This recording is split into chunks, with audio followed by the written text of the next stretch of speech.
Hey, what's going on, guys? My name is Shane. Today we are back to discuss the Mica Miller case further. I did try looking into JLR's channel as well. Honest to God, I gotta go get my kid off the bus in like a half an hour, so I did not have a lot of time to browse his channel today. I want to try to find that video from JLR where he confronted JP Miller. In the meantime, there are two short videos I want to take a look at, and the first one is called The Good Doctor.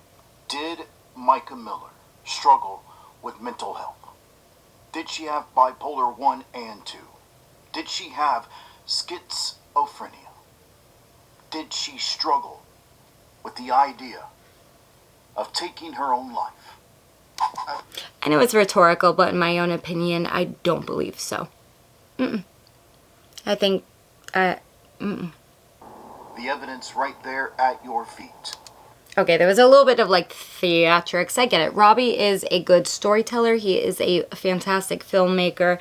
I personally don't want to dramatize this case. I just want to listen to the details. So I'm going to sort of skip over any like extra editing, extra lighting, of course, any copyright music, and see what we can react to today.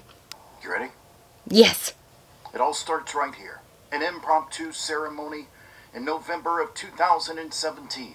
Where a few friends and family gather on the beach to celebrate the union of John Paul and Mica.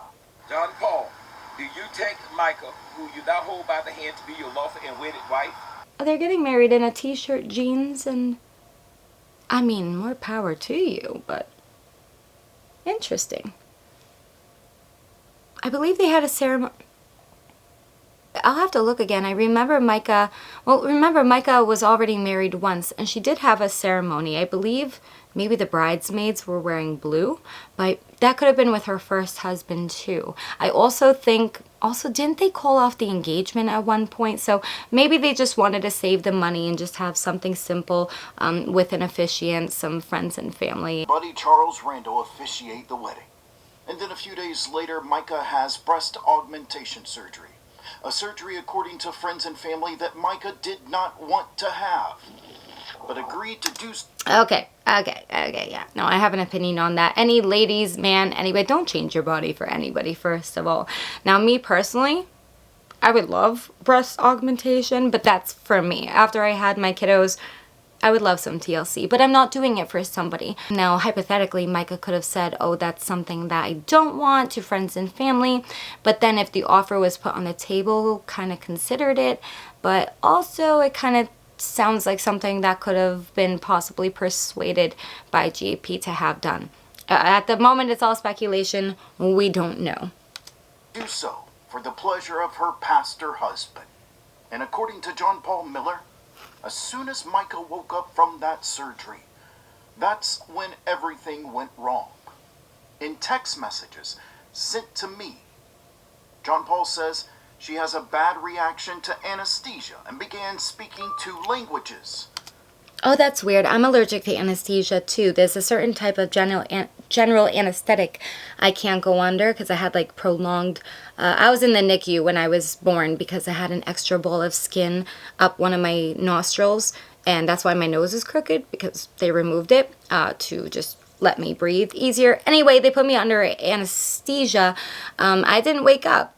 Again, I had prolonged muscle relaxation because I was allergic to the anesthesia that they gave me. So like 3 days to a week old, I was in the NICU. Oh, my parents were not happy. Anyway, Mica, we had that in common.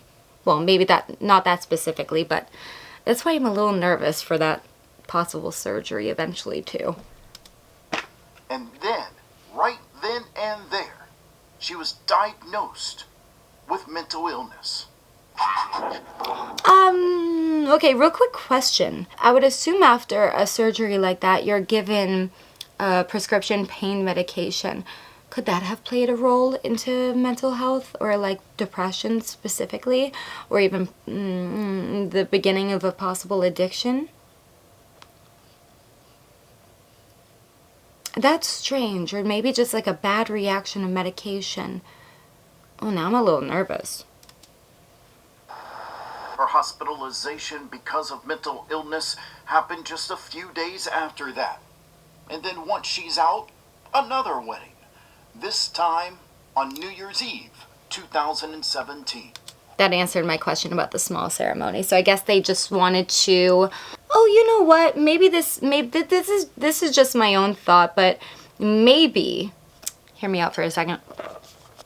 If I was going to get a breast augmentation, and now mind you, usually augmentations are like planned in advance. You would have to call a doctor, find a good doctor. I don't think you just want to go to anybody for that type of thing. And then they would schedule you for a consultation. Like, there are steps to having an augmentation done, right? Now, if I knew that I was also going to get married, I wouldn't want to be married around the time that I was having my augmentation done. If anything, I would want my wedding after the surgery. That way they look really nice and plump and lifted in my wedding gown, right?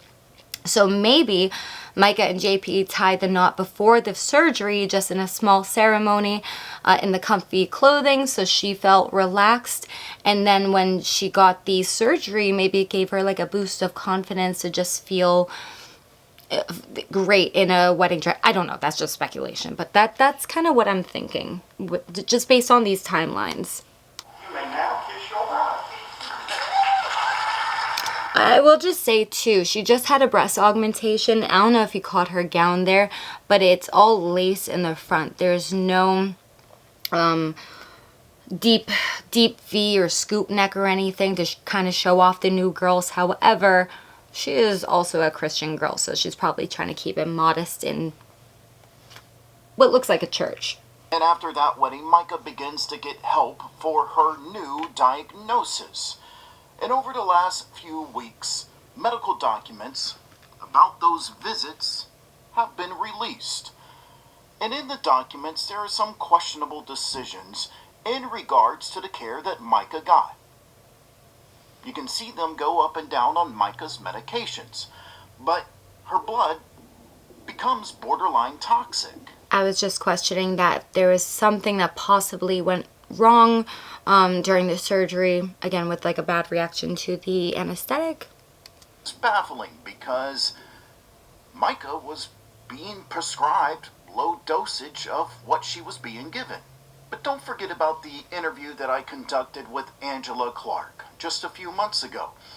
Angela was good friends with Mica and John Paul during I didn't see that. I want to react to it. This time, late 2017 and into 2018. She had this to say. These side effects can be serious and they can become permanent. You need to call her doctor. This is important. You've got to listen to her. She's trying to tell you what she's feeling. And I kind of felt like there was like a lack of empathy on his part that day. And he just kind of looked at me. He said, yeah, well, I just went and got her a Xanax. And I was like, you gave her a Xanax with the medication she's on? Is that prescribed to her? And he said, no, I went and got it from a friend. I'm not going to call the friend by name, but it's one of John Paul's very, very close friends. Again, I'll link this video down below if you want to check out the whole thing. So now we're kind of diving into some possible ideas that Mica's blood was toxic, which just raises more questions, and I wish so desperately that she wasn't cremated so quickly. I'm hoping that new laws will pop up in the future that maybe prolong the cremation process, especially for cadavers that had mysterious deaths or even possible suicides attached. The next video I'm going to react to is called John Paul Miller's Control. This is a rather short one, but we'll see if there's any new information I haven't heard about yet. I want you to hear what I'm saying. For whoever needs to hear this. I gotta be honest with you. I just can't. Not every video. I cannot do. Ugh. Sometimes it just drives sins that are of Jesus fall short of the glory of God. Your past will not be judged. Okay, I gotta be honest. Oh, what is this? What is this? The forecast were laid to waste, and now surely they. Oh, I'm just gonna double check the ending. Okay, all right. Listen, I understand. Oh, okay. Here we go. listen, I understand that Robbie Harvey is controversial. We as creators can't keep every viewer happy with our opinion. And I will say I do thoroughly enjoy reacting to his content because he is a great storyteller and a great filmmaker. However, I'm seeing this pattern because I've watched so many of his videos that this seems, I'll be honest with you, the video that I just watched, again, John Paul Miller's Control, in its entirety, it's rubbing me a little bit the wrong way. It's like a lot, I get the passion, I get the heat behind it, but if anything, that should have been, like, it wasn't informative.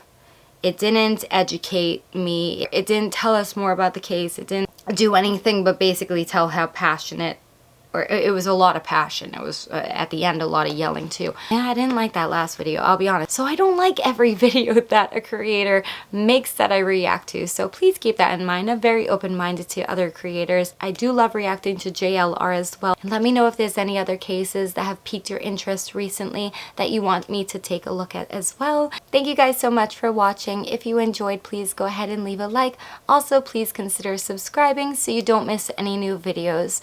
And I will see you in my next one.